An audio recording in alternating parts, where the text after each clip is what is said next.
군사로 부르시기 때문에 쓸모 있는 사람으로 넌 쓸모가 있어. 이게 전제예요. 넌 쓸모가 있어. 너는 필요한 구석이야. 그래서 하나님을 저희를 부르시기 때문에 저희가 불림을 받았기 때문에 하나님이 원하시는 것이 무엇인지를 계속 파악하고 그분의 원하심이 나에게 맞아지는지를 계속 연구해야 돼요.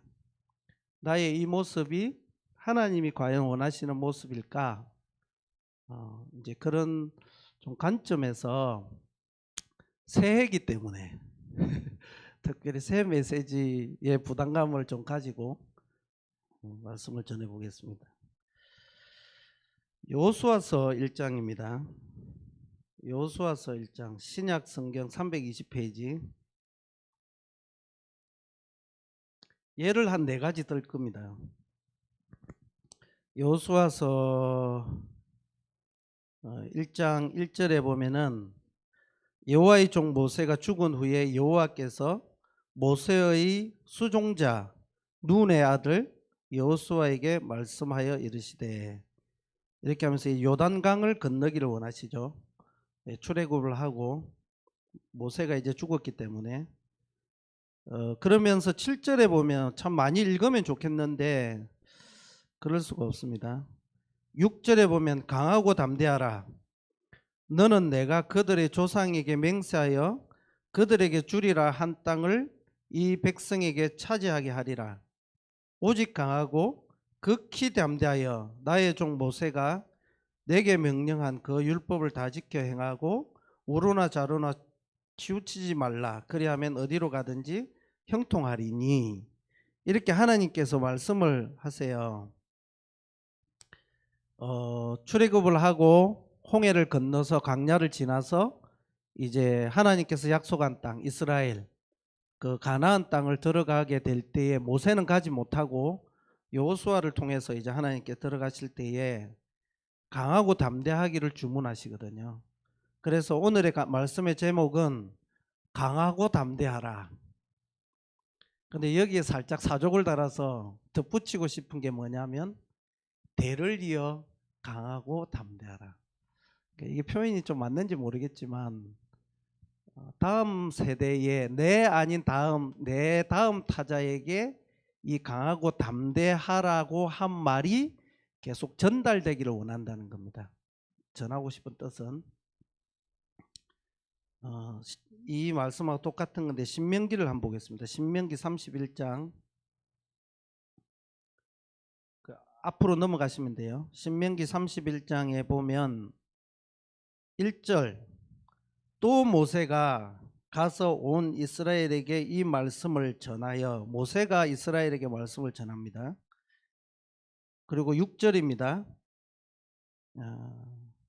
너희는 강하고 담대하라. 두려워하지 말라. 그들 앞에서 떨지 말라.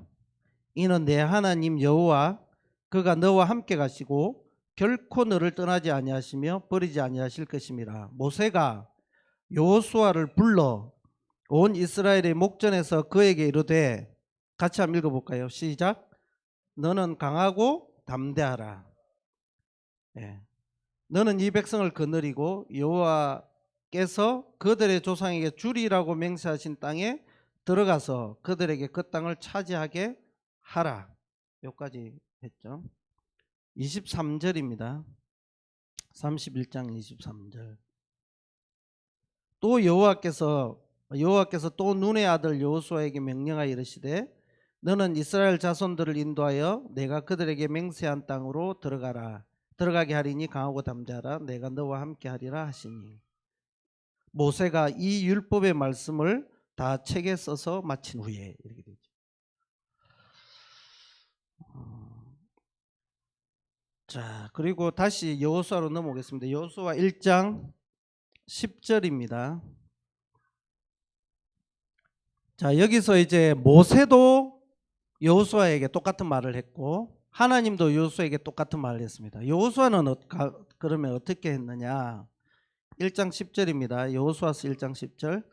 이에 여호수아가 그 백성의 관리들에게 명령하여 이르되 이제 요단강을 건너야 되니까 준비하라. 11절에는 그렇게 얘기하죠. 그리고 여호수아가 또 르우벤 지파와 갓 지파와 므낫세 반 지파에게 말하여 이르되, 이게 요단강을 건너지 못하고 남은 반 지파에게도 동일하게 말씀하십니다. 너희는 그 말을 기억하라. 그리고 16절에는 보면은 뭐라고 했냐면, 그들이 여호수아에게 대답하여 이르되 당신이 우리에게 명령하신 것은 우리가 다 행할 것이요 당신이 우리를 보내시는 곳에는 우리가 가리이다. 그러면서 18절에 보면은 누구든지 당신의 명령을 거역하며 당신의 말씀을 순종하지 아니하는 자는 죽임을 당하리니 오직 강하고 담대하소서. 이건 누구한테 주문하는 거냐면 그 지파들이 여호수아에게 우리 따라 할 테니까 제발 너는 마음이 흔들리지 말고 강하고 담대하시면 좋겠습니다. 이렇게 얘기한 거, 화답했죠.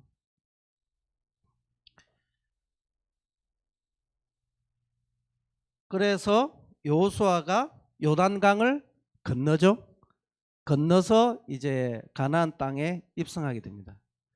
자, 이제 읽었던 말씀들을 가지고 하고자 하는 내용은 뭐냐면은, 하나님은 모세에게 계속 가나안의 땅에 대한 걸 계속 주문했어요. 맞죠? 그런데 그게 모세에게만 끝난 것이 아니라 모세는 하나님으로부터 받았던 그 말씀을 누구에게 전달했냐면 여호수아에게 계속 전달했어요. 요게 제가 사실 요새 좀 딜레마에 빠진 부분이었는데, 우리 아들 어딨지? 예, 하고 싶었던 부분이 있었어요. 아이들에게 잔소리를 하는 것이 맞는가? 신앙에 대한 잔소리를 계속 하는 것이 맞는가? 저는 이제 어떤 류의 스타일이냐면은, 저는 한 번 내지 두 번밖에 말을 하지 않아요.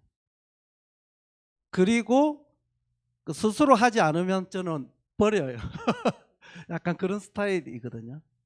예, 그래서 저는 얘기할 때 그렇게 얘기합니다. 저는 한 번 내지 두 번밖에 말을 하지 않으니까 따라올 의향이 있으면 따라오고 그렇지 않으면 너는 아웃. 예, 저는 원래 조금 이제 성향상 그런 성향을 가졌고, 그래서 상당히 나쁘죠. 근데 아이들을 버릴 수는 없잖아요, 신앙적으로. 그래서 저는 이제 계속 똑같은 말을 하는 걸 되게 지겨워하고 어려워하고, 왜 말을 못 알아듣는지에 대한 그런 것들에 대해서 조금 힘들어하는, 전 개인적으로 좀 그렇습니다. 근데 제가 이걸 뭘 타겟을 정해놓고 말씀을 준비한 것은 아니고, 강하고 담대한, 제가 이 말씀을 사실 총각 때 이제 받았던 말씀이에요. 그래서 지금까지 하나님께서 저를 인도하시고, 또 제가 새해가 될 때마다, 어려움이 있을 때마다 이 말씀을 보고 또 위로를 얻고 도전을 받고 하는 말씀이어서, 새해여서 이 말씀을 쭉 읽다가 이제 여러 가지 말씀이 생각이 났지만, 우리가 주님 안에서 내가 아닌 다른 사람에게 나의 신앙에 대해서 계속적으로 말을 할 것인가, 하는 것이 옳은가, 이런 부분에 대한 이제 저는 개인적인 고민이 있었고, 이것 때문에 말씀 본 건 아닌데 조금 이렇게 각자가 한번 생각해 보시면 좋겠다는 생각도 더불어 이제 좀 드려볼게요. 그래서 모세도 계속, 요거는 분명한 명제 같은 게 있었거든요. 건너가야만 했어요. 여호수아가 아니면, 하나님은 여호수아 말고 다른 어떤 일을 통해서 반드시 건너요, 하나님은. 맞죠? 내가 여기서 쓰임을 받을 것인가 어떻게 될 것인가는 누가 하느냐에 딸렸냐면은 그 명령을 받은 사람이 내가 어떤 태도를 취할 것인가, 요게 이제 문제죠. 모세가 여호수아에게 계속 똑같은 이야기를 했죠. 하나님도 모세가 이제 죽을 때가, 나이 늙어 죽을 때가 되었을 때 여호수아에게 직접 말씀을 하셨습니다. 모세는 하나님으로부터 받았던 그 명령이 잘 전달되게 하기 위해서 여호수아를 불러서 계속 똑같은 이야기를 계속했죠. 예. 예를 본 이유는 이제 그런 것 때문에 본 겁니다. 두 번째 한번 보겠습니다. 역대상입니다.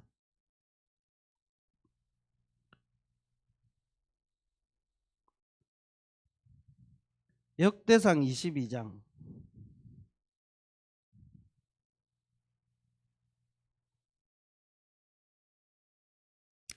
5절입니다.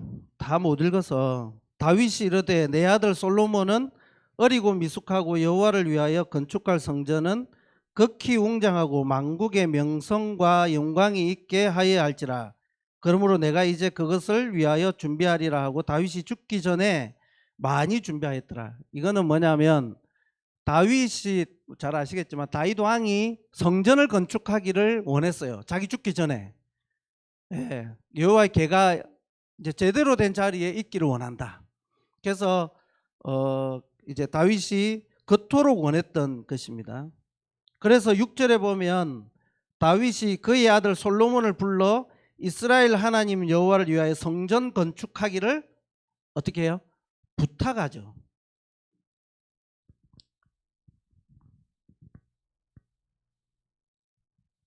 그래서 나는 내 때에 성전을 건축하고 싶었는데 하나님이 내 때에 건축을 못하게 하는 이유에 대해서 얘기를 해줘요.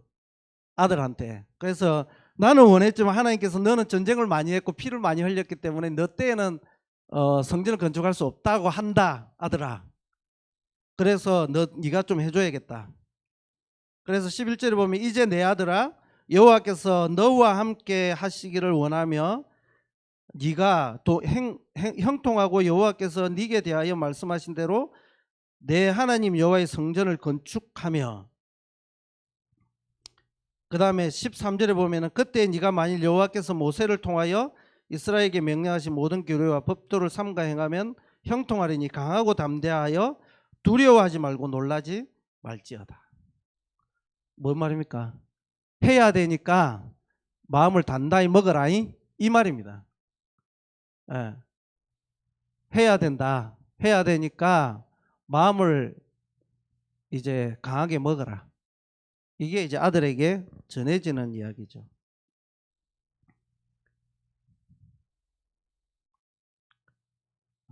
그 뒤에 넘어가시면 28장이 나옵니다. 역대상 28장 1절. 다윗이 이스라엘 모든 고관들 곧 각 지파의 어른과 왕을 섬기는 반장들과 해서 2절에 그 예루살렘으로 소집하고 이렇게죠. 그래서 모든 필요한 관리들을 다 소집한 다음에 이제 일어서서 다윗이 쭉 얘기합니다. 내가 건축할 마음이 있었다. 근데 하나님께서 못하게 하셨다. 그래서 5절에 보면 여호와께서 내게 여러 아들을 주시고 모든 아들 중에 내 아들 솔로몬을 택하사 여호와의 나라 왕위에 앉혀 이스라엘을 다스리게 하려 하실 때, 그래서 관리들에게 얘기하는 거예요. 나는 한 번 얘기했죠. 근데 또 불러서 얘기합니다. 사람들 다 불러놓고 못 들은 사람이 없도록 해야 될 만한 사람들을 다 불러요. 불러서 또 얘기해요. 나는 내가 내 대에 이 성전을 정말 건축하고 싶어서 많이 준비했다.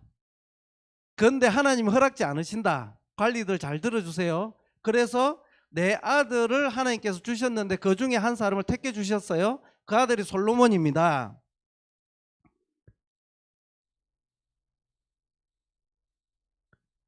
그래서 그를 통해서 성전을 건축하고 싶으니 당신은 성전 건축이 필요한 모든 기구물 준비 자재들을 다 준비해 주세요.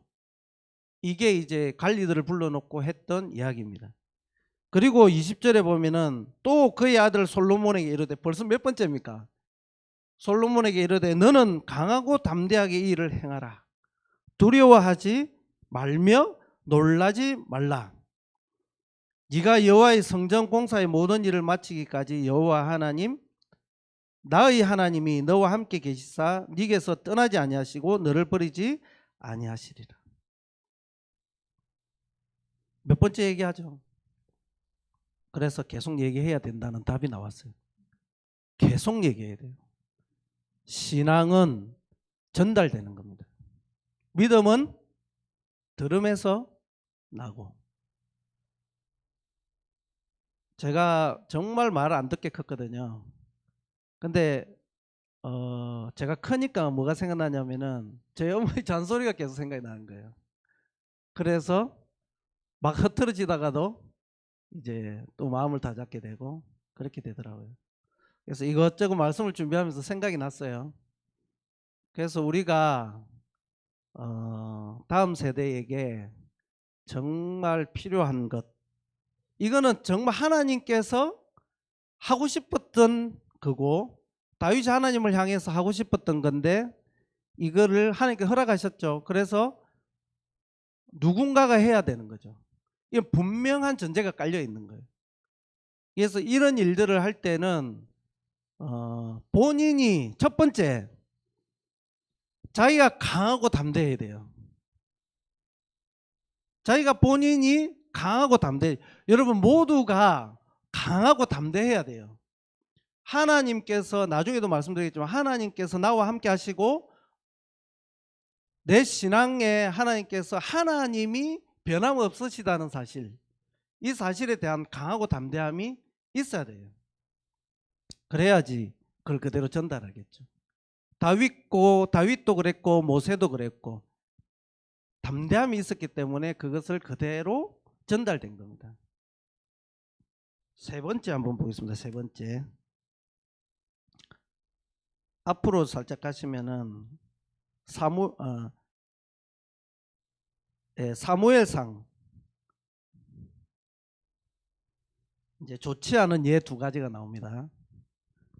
사무엘상 8장 1절 잘 아시는 말씀인데 구약성경 418페이지 8장 1절 사무엘이 늙음에 그의 아들들을 이스라엘 사사로 삼으니 장자의 이름은 요엘이요 차자의 이름은 아비야라. 그들이 브엘세바에서 뭐가 되었습니까? 사사가 되었습니다. 아버지를 이어서 사사가 되었습니다. 사무엘은 다 아시다시피 한나의 아들이죠. 한나의 아들입니다. 그래서 사무엘이 사사가 되고 제사장도 됐고 선지자도 됐고 예언자도 된 이 사사가 된 사무엘인데 사실상 마지막 왕조 시대가 시작되기 전 마지막 선지자죠.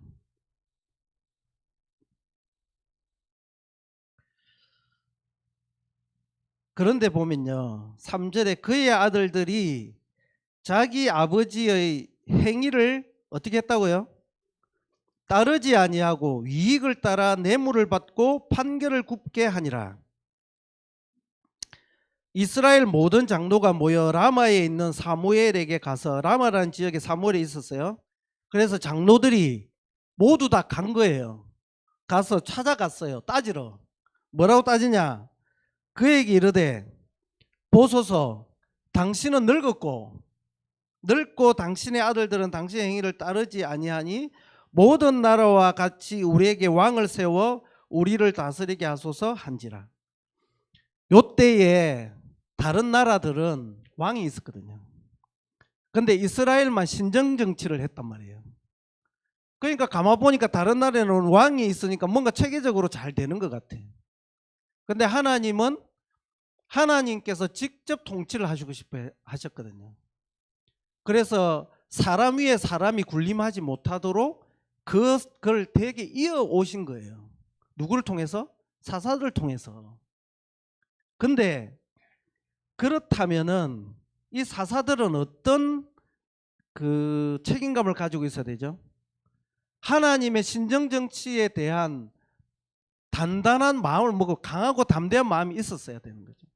그래서 하나님이 계속 신정정치를 할 수 있도록 어떻게 해야 되냐면 다음 세대를 키웠어야 되는 거죠. 근데 어떤 연유인지 모르겠지만 사무엘이 아들들을 제대로 양육하지 못한 것입니다. 그래서 악함이 드러났죠. 그래서 이스라엘이 왕정 정치의 시대로 넘어가는 데 있어서 이 아들들이 빌미가 된 거예요. 아들들 때문이다는 아니에요. 이미 이스라엘은 그 뒤에 읽어보면은 왕정 정치를 하고 싶었어요. 관리들이. 그래서 제사장들이 우리도 왕정 정치를 하자. 근데 그걸 말할 거리가 없는 거지. 그래서 그 큰 빌미가 뭐가 됐냐면 너희 아들들 봐. 너는 늙었고 당신만한 사람이 없고 너희 아들들은 제사장이 뭐 돈을 받고 이렇게 하는데 우리가 어떻게 당신들을 믿고 따라갈 수 있느냐. 우리에게도 왕정정치를 하게 해주세요. 하는 엄청난 일이 발생해버리는 그런 사건이 발생되었습니다. 여기에는 제가 못 찾았는 건지 모르겠지만 사무엘의 아들들을 불러서 너희는 그렇게 하면 안 되고 이렇게 해야 되고 두 번, 세 번 하나님의 뜻을 가르친 부분은 보여지지 않아요. 사무엘 앞에 제사장이 누구죠? 엘리잖아요. 한번 가볼게요. 네 번째 예입니다. 사무엘 2장 1절 한나가 기도하여 이르되 이렇게 돼 있죠. 그때 한나가 임신을 하지 못해서 이제 와서 기도할 때에 누가 있었냐면 엘리 제사장이 있었습니다. 2장 12절 엘리의 아들들은 행실이 나빠 여호와를 알지 못하더라. 제사장의 아들임에도 불구하고 엘리 아들들은 행실이 나빠 여호와를 알지 못하더라. 그 제사장들이 백성에게 행하는 관습은 이러하니 곧 어떤 사람이 제사를 드리고 그 고기를 삶을 때에 제사장의 사환이 손에 그 살 갈고리를 가지고 와서 그것으로 냄비에나 솥에나 큰 솥에나 가마에 찔러 넣고 갈고리에 걸려 나오는 것은 제사장이 자기 것으로 가지되 실로에서 그곳에 온 모든 이스라엘 사람에게 이같이 할 뿐 아니라.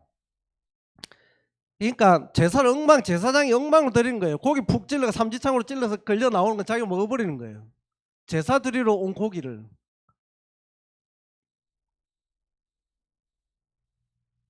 그리고 16절에 보면은 먼저 기름을 태운 후에 네 마음에 원하는 대로 가지라 하면 그가 말하기를 아니라 지금 내게 내라. 그렇지 않으면 내가 억지로 빼앗으리라. 이게 제사장의 아들들이 하고 있는 행위가 이런 겁니다. 이 소년들의 죄가 여호와 앞에 심히 크면 그들이 여호와의 제사를 멸시함이었더라.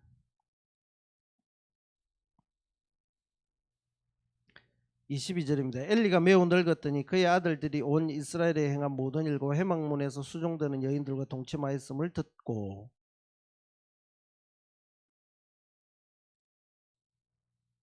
사장으로 한번 넘어가겠습니다. 4장 17절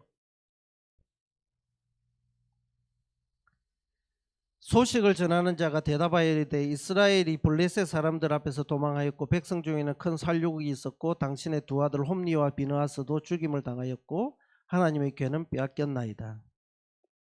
하나님의 괴를 말할 때에 엘리가 자기 의자에서 뒤로 넘어져 문 곁에서 목이 부러져 죽었으니 나이가 많고 비대한 까닭이라.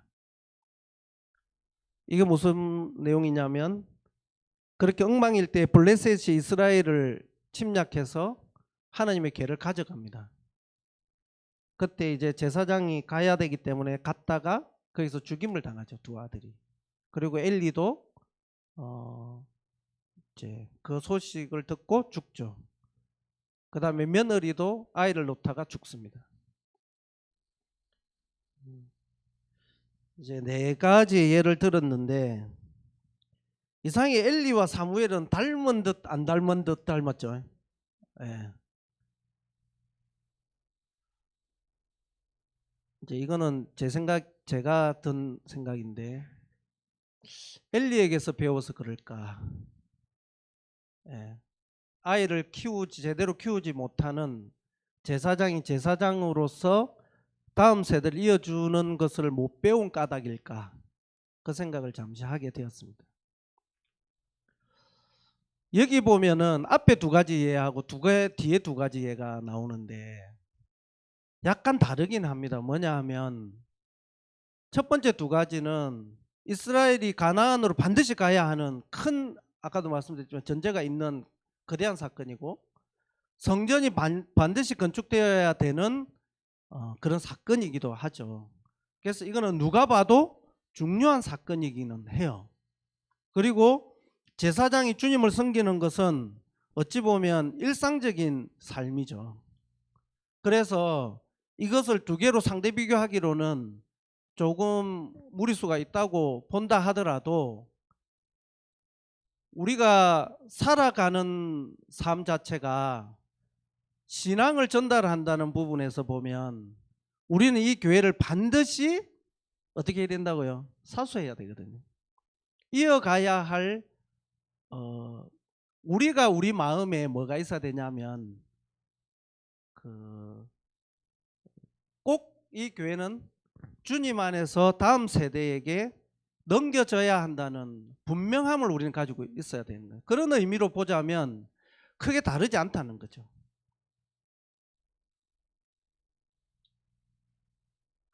사람들이 엘리가 잘못됐구나 이렇게 판단하시라는 것은 아닙니다.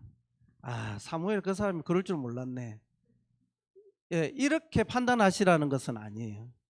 역시 다윗이야 이런 의미로 말씀을 드리는 것도 아니고, 여기서 제가 1번과 2번과 3번과 4번을 구분한 것은 우리 삶이 반드시 앞에 두 가지 예처럼 신앙적 전제를 꼭 가지고 있어야 된다. 우리가 내 때에 내가 그래야지 분명함을 다음 세대에 전달하게 될 거잖아요. 그래서 내가 왜 주님을 섬기는 것인가에 대한 신앙적 어떤 전제가 되게 크게 깔려 있어야 돼요. 그냥 일요일은 교회 가는 날이야, 가야 돼. 그러면 그 아이들이 컸을 때 안 가도 되는 거 아니야? 근데 우리가 아이들한테 어떻게 얘들을 답습시키느냐 하면은 하나님을 예배하는 것은 성도로서 분명한 자세이고, 이런 것들을 우리가 아이들에게 똑같이 전달할 필요가 있는 것이죠.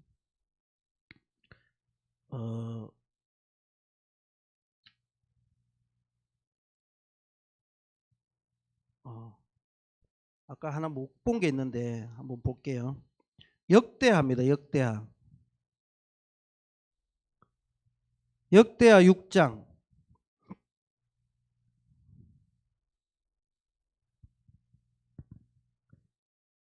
여기 다시 조금 정리해드리면 다윗이 솔로몬에게 말씀했잖아요. 솔로몬이 이제 사람들에게 하는 이야기입니다. 솔로몬이 역대하 661장 1절, 페이지가 661페이지입니다. 역대하 6장. 그때에 솔로몬이 이르되 여호와께서 캄캄한 데 계시겠다 말씀하셨사오나 내가 주를 위하여 거하실 성전을 건축하였사오니 주께서 영원히 계실 처소로소이다. 7절입니다.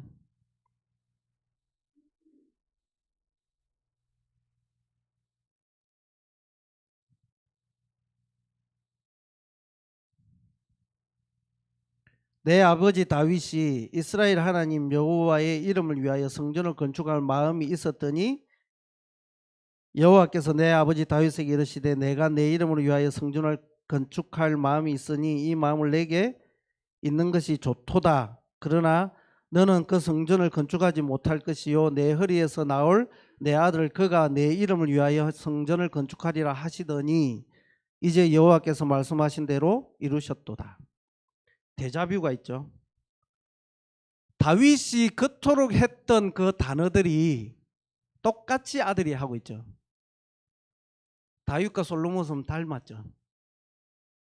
신앙적으로 너무 닮은 거죠. 아버지가 했던 그 말을 그대로 가지고 있는 거예요.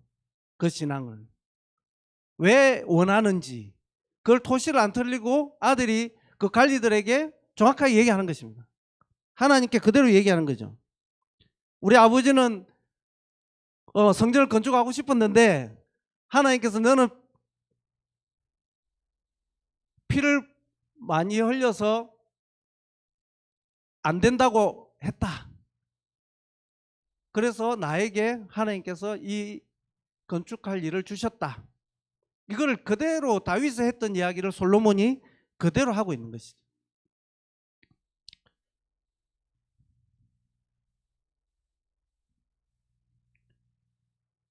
네, 우리가 우리의 아들들이, 우리의 자녀들이, 그리고 교회에서 대를 이어지는 우리 많은 사람들이 하나님 앞에서 동일한 단어를 쓰고 동일한 목표의식을 가지는 것이 중요해요. 그러면 교회는 단단해지죠. 뭐 조직도 마찬가지겠죠. 우리에게 그러면은 신앙적 전제가 없느냐? 아니죠. 마태복음 28장에도 분명히 하나님께서 너희는 가서 모든 민족을 제자로 삼아 아버지와 아들과 성령의 이름으로 세례를 주고, 이게 하나님께서 주님께서 떠나실 때 우리에게 주셨던 분명한 전제고, 우리가 교회 생활을 하는 이유는 나도 그냥 나 그런 마음이 없었는데 교회에 왔더니 구원받았어요. 그랬더니 저 그걸 알고 구원받은 건 아니죠. 나는 이런 일을 해야 해, 이제 나 구원받아야 돼, 이런 마음으로 구원받은 건 아니죠. 근데 하나님께서 나에게 쓸모를 느끼셔서 구원하신 것입니다. 들어왔더니 우리에게 분명한 신앙적 전제가 마련된 거죠. 그럼 우리는 어떻게 해야 되냐면은 이것을 의미를 나에게 부여해야 되는 거죠. 계속 부여해야 해요. 그냥 일요일이나 교회로 오는 것이 아니에요. 그냥 가니까 가는 게 아닙니다. 내가 그 전제를 계속 마음을 되뇌이고, 어려움이 많죠. 살아가는데 뭐 쉬운 일이 어디 있어요. 근데 그 신앙적 전제를 우리 마음에 계속 가지고 이것을 위해서 내가 산다. 새해니까. 그 마음을 가지고, 요한복음 21장 마지막 장에 보면은 베드로에게 예수님 뭐라 그러죠? 너희는 뭐라, 내 양을 먹이라, 치라, 먹이라. 그리고 제일 마지막에 뭐랍니까? 그럼 얘는 어떻게 돼요? 이렇게 물어보니까 그런 거 신경 쓰지 말고 너는 나를 따르라. 하나님은 우리에게 따르기를 원하시는 거거든요. 그러니까 이런 전제가 없는 게 아니라는 겁니다. 우리는 시간이 흐르고 1월달이 되고 2월달이 되고 3월달이 되면 1월달에 세웠던 여러 가지 계획들이 약간 무의미하게 흘러가는 경우들이 있습니다. 주님 안에서 수십 년을 살면서 매일 그 생각을 한다는 건 사실 어렵겠죠. 근데 우리가 예배가 중요하고 고마운 것은 뭐냐면은 그 가치를 매주마다 느끼게 해주는 겁니다. 그 예배 때에 우리가 그것을 상기하고 환기하고 다시 각성하는 겁니다. 우리에게도 뚜렷한 전제가 있어요. 분명히. 그래서 담대함이 필요한 거죠. 그래야지 다음 세대에 그걸 넘길 수 있으니까.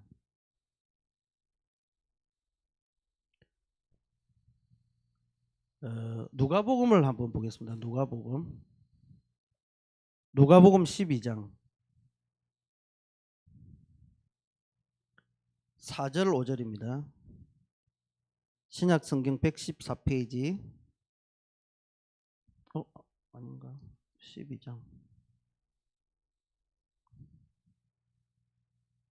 예, 맞습니다. 4절 5절. 내가 내 친구 너에게 말하노니 몸을 죽이고 그 후에는 능히 더 못하는 자들을 두려워하지 말라. 마땅히 두려워하는 자를 내가 너에게 보이리니 곧 죽인 후에 또한 지옥에 던져 넣을 권세가 있는 그를 두려워하라. 내가 참으로 너희에게 이르노니 그를 두려워하라.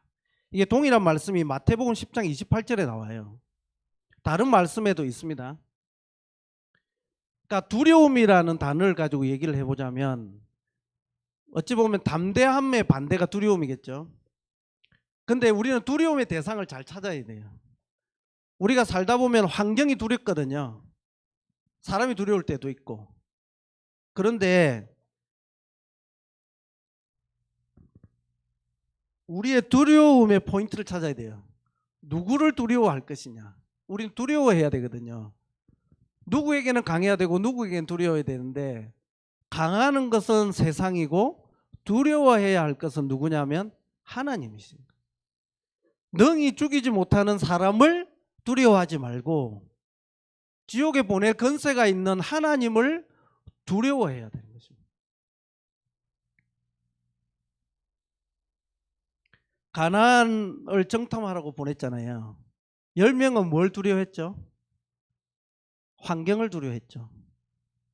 거인이 있으니까. 예, 와, 포도송이는 큰데 크긴 한데 야, 사람 때문에 안 되겠다. 그게 10명이 했던 이야기죠. 이해가 되죠? 이해는 됩니다. 못하는 이유가 100가지는 돼요. 그러니까 뭔가를 못해요. 못하는 이유는 엄청나게 많아요.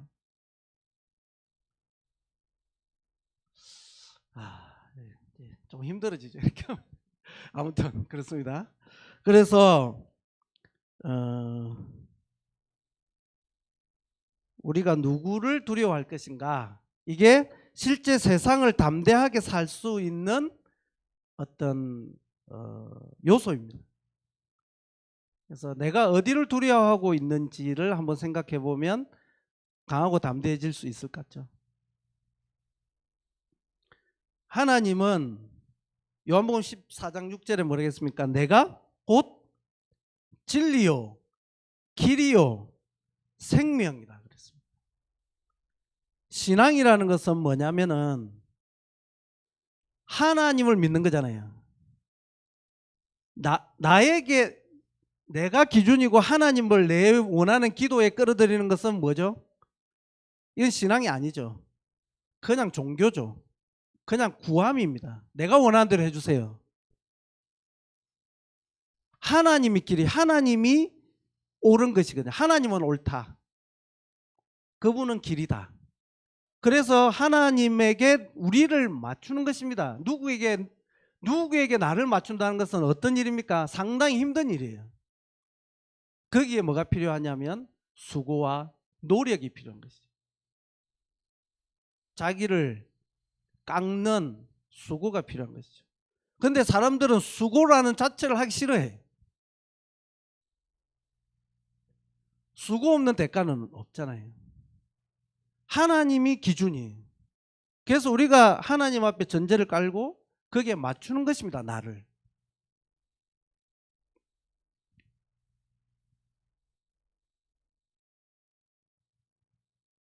네. 그리고 전진해야 되죠. 전진, 나아가야 됩니다. 다윗이 자기가 못하니까 못하겠다, 성전 못 짓겠네 하고 놔둔 게 아니죠. 모세가 내가 가고 싶었는데 내가 저 요단강을 건너지 못하다니 참 안타깝다 하면서 그만둔 게 아니잖아요. 신앙은 연속성을 가지고 있어요. 가져야 되고 계속 나아가야 돼요. 이렇게 구르면서. 이게 안 되니까 포기, 이게 아니고 그것을 위해서 여러 가지 방법을 모색하는 거죠. 내가 복음을 전할 건데 내가 원하는 대로 해봤어. 안 돼요. 그럼 끝나나요? 아니잖아요. 어떻게 하면 저 사람을 하나님께로 인도할까 해서 여러 가지 방법을 사용하는 것입니다. 그건 연속성을 가지고 있죠. 전진하는 모습의 형태이니까.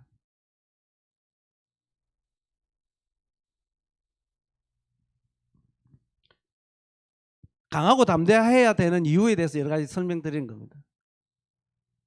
그리고 우리의 신앙은 어떻게 해야 되냐면 강하고 담대하려면은 마태복음 5장에 있는 것처럼 너희는 세상의 빛이라. 너희가 비치게 해서 그들로 하여금 하나님께 뭘 돌리게 하라? 영광을 돌리게 하라. 올해는 우리의 삶을 갈아가지고 우리 뼈를 좀 갈아서 상대방이 하나님께 영광을 돌릴 수 있게 해야 돼요. 신앙은요, 교회에서 하는 게 아니에요. 여긴 그냥 기본. 여기서도 뭐 착한 말 안 하면 어떡하려고요. 대문 밖을 나가는 순간에 개인적이고 이기적으로 변한 사람들이 있어요. 말이 바뀌는 사람들이 있어요. 말투가 바뀌는 사람들. 안 돼요. 그럼 무슨 영광을 돌려요? 누가 영광을 돌리겠어요? 안 돌리잖아요. 다윗이 아들에게 그 말을 할 때 자기가 많이 준비했다 그랬거든요. 그 많이 준비함이 없었는데 아들한테 하면 아들이 그게 보고 배우는 건데 되겠냐고요. 모세가 하나님으로부터 계속 받고 하나님과 동행하는 것을 여호수아가 옆에서 장수로서 장군으로서 오른팔로서 계속 보다 보니 아, 이건 가야 되는 거구나.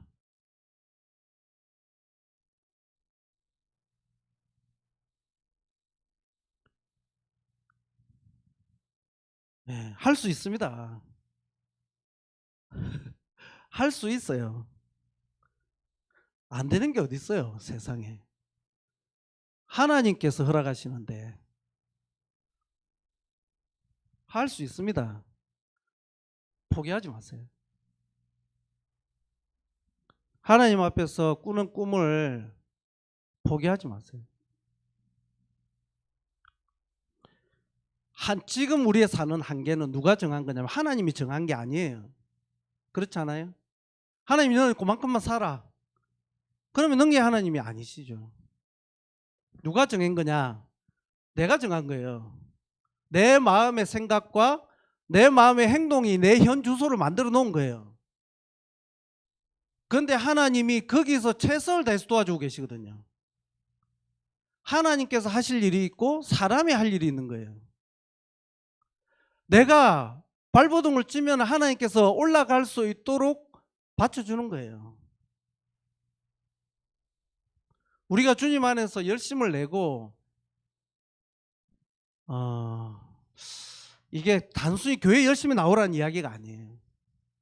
우리가 사는 세상 가운데에서 내가 속해져 있는 곳에서 내가 어떤 모습을 사람들에게 보여줄 건지를 계속 갈구하다 보면은 하나님께서 그 길을 보여주시거든요. 열심히 직장 생활도 하고 사업도 하고 그 속에 사람을 만날 때 우리의 삶을 보이고 한 번은 가식이에요. 한 번은 가식인데 난 속으로는 미워. 근데 반갑게 해요. 한 번은 가식이에요. 그래서 우리가 어떻게 하죠? 이런 가식이 하나님 좋아하실까? 이렇게 생각하잖아요. 가식으로 하지 말자. 그래도 대충 할 수는 없죠. 그게 계속되면 뭐가 됩니까? 인격이 되는 겁니다. 신앙과 인격은 같이 가야 돼요. 인격이 안 좋은데 신앙을 어떻게 얘기하냐고요. 밖에 나갔는데 내 마음대로 하고 이기적으로 막 하고 있는데 하나님이 보이겠냐고요. 그 사람들을 통해서. 아무 때는 공중도덕도 안 지키는데 그게 하나님이 어떻게 전달되겠냐는 것입니다. 기본은 해야죠. 세상 사람들도 우리보다 착한 사람이 많아요. 저 사람 진짜 교회 다니나 싶어서 보면 그렇지는 않은데 정말 인격이 훌륭하신 분들이 많거든요. 그 정도는 돼야지 우리도. 하나님을 믿는데. 근데 어떻게 하죠? 난 원래 안 돼. 잘. 나 원래 그런 사람이 아니야. 근데 뭘 해야 되죠? 갈아야지 그때부터는. 뼈를 가는 거예요. 갈아서 나를 만드는 것입니다. 그러면 이만큼의 상승의 어떤 모습이 2025년, 2024년 연말에는 새로운 모습으로 되어 있죠. 뭐 위에서 예를 하나 들자면 재민이를 아주 쪼매낼 때부터 축구를 시켰잖아요. 뭐 다 아시니까 예를 들자면. 근데 요즘 보면 곧잘 차더라고요. 근데 실제로 할 때 따라다녀서 보면은 아 이거 돈벌이가 되겠나 이런 생각을 되게 많이 했거든요. 안 느는 것 같아서. 근데 축구를 하지 않은 애들하고 차는 걸 보면은 훨씬 좀 나아요. 지도 애썼고 저희도 애썼죠. 예. 얘가 될는지 모르겠습니다. 쟤를 얘기하는 건 아니에요. 부모의 수고와 자신의 노력이 있었어요. 그랬더니 재능이라는 게 없었지만 발굴된 거죠. 우리의 신앙이 구원받을 때부터 발굴되어져 있냐는 것입니다.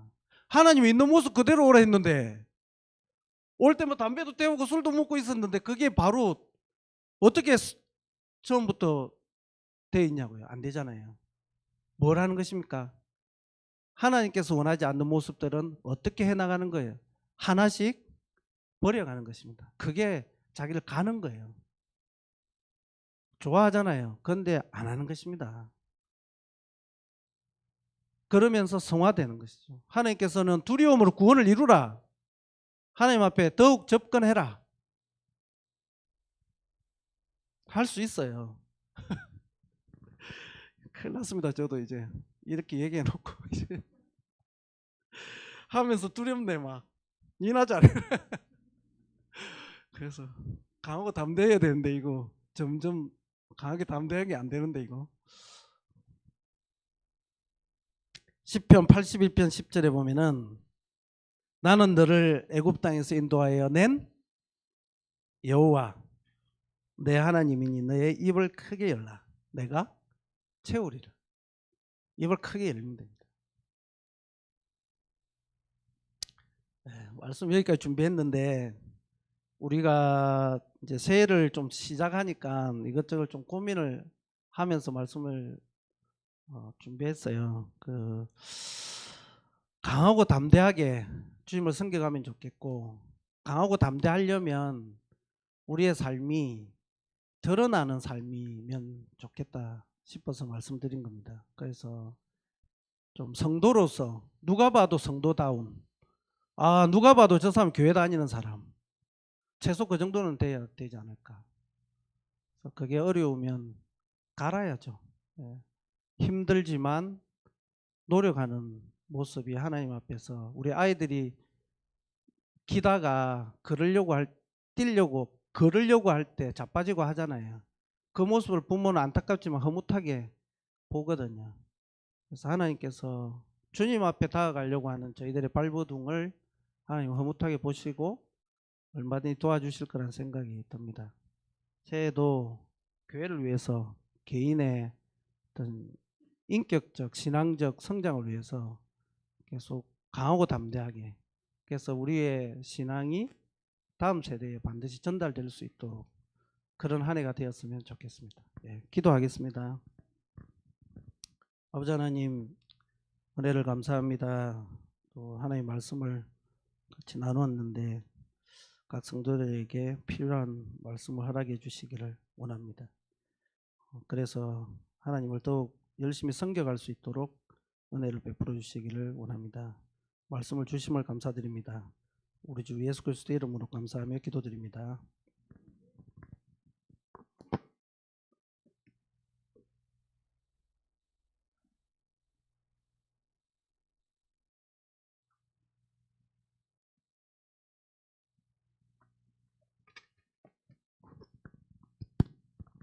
새 메시지 잘 들었습니까?